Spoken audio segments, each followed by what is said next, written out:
Hello, my name is Dr. Neil Baum. I'm a urologist in New Orleans, Louisiana, and I would like to speak with you for a few minutes about interstitial cystitis. This is a common condition that affects millions of American men and women. And in this 5 to 7 minute video, I will define the problem of interstitial cystitis. I will discuss the causes of interstitial cystitis. I will tell you how the diagnosis is made and what treatment options are available for this common condition. What is interstitial cystitis? It's a chronic bladder condition associated with pelvic pain, frequency of urination, and the desire to urinate, often with having to get to a toilet multiple times during the day and evening. It affects 1 million American men and women. However, it is much more common in women than in men. There may be a genetic predisposition, so if you have a relative with interstitial cystitis, it may increase your risk. So what are the symptoms of interstitial cystitis? It's frequency of urination both during the day and at night. It's a constant urge to urinate that won't go away even after urinating. There is pain in the pelvis or in the bladder area, which becomes worse as the bladder fills with fluid. It results in a constant pressure or discomfort in the bladder area, in the back, and in the vagina in women. Men and women with interstitial cystitis frequently have sexual dysfunction problems. Men with interstitial cystitis will have pain in the perineum, which is that area underneath the testicles or underneath the scrotum, between the scrotum and the rectum. They also can have testicular pain and painful ejaculation. The symptoms of interstitial cystitis are often affected by certain foods, fluids, and also increased symptoms with increasing stress.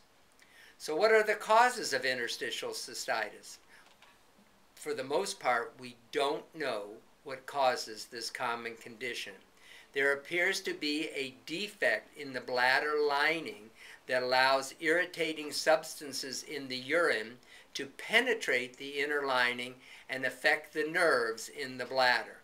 It also may be an autoimmune condition where the body's immune system attacks the bladder. The diagnosis is made with a history of frequency, urgency, and pelvic pain.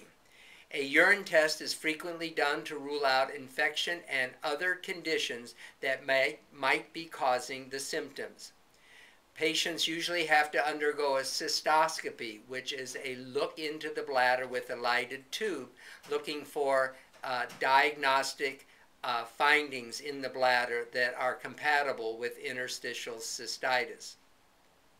If a patient has the typical symptoms of frequency, urgency, and pelvic pain, and the urinalysis is negative, it is highly likely that the man or woman is suffering from interstitial cystitis. Let's now look at the treatment for interstitial cystitis. There are oral medications that can be used, and there are medicines that can be instilled into the bladder that can help improve the lining of the bladder that prevent the symptoms of frequency, urgency, and pain. No treatment, regardless of oral medication or installations into the bladder, work immediately. It may take weeks or even months before symptom relief is achieved. Also, there are medications for pain management, and there are also other medications that can be used for treating interstitial cystitis, and even acupuncture has been tried for treating interstitial cystitis.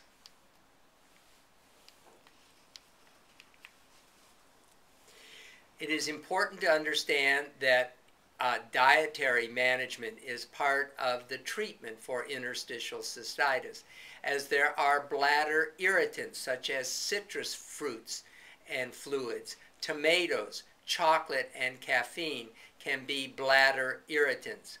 Also to be included in foods and fluids to avoid are alcohol, spicy foods, and carbonated beverages. I suggest that you try an elimination diet and recommend that you stop eating foods that are on a bladder irritant list that I will give you and will be helpful in identifying what food and fluids you should avoid.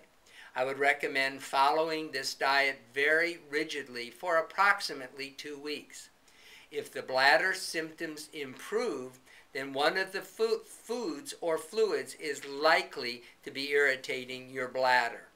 You can then begin by eating one food from the IC food list, and if no symptoms occur in 24 hours, then that food or fluid is likely very safe. I suggest you can add one food or fluid each day until you identify the food or fluids that are causing your symptoms. You can prevent recurrence by being very responsible about staying on the medication at all time. You should avoid foods and fluids that irritate the bladder, and whenever possible, avoid stress, as this will also increase your urinary symptoms. In summary, interstitial cystitis is a common condition impacting nearly 1 million American men and women.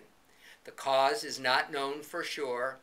The diagnosis is easily made by the history, the negative urine, the absence of bacteria in a urine culture, and also the findings at the time of cystoscopy. There are treatments that are available to control interstitial cystitis, but not to cure the disease. I hope you have found this information on interstitial cystitis useful. If you have any additional questions, please do not hesitate to contact me at area 504-891-8454, or you can go to my website, www.neilbaum.com. I look forward to hearing from you. Thank you.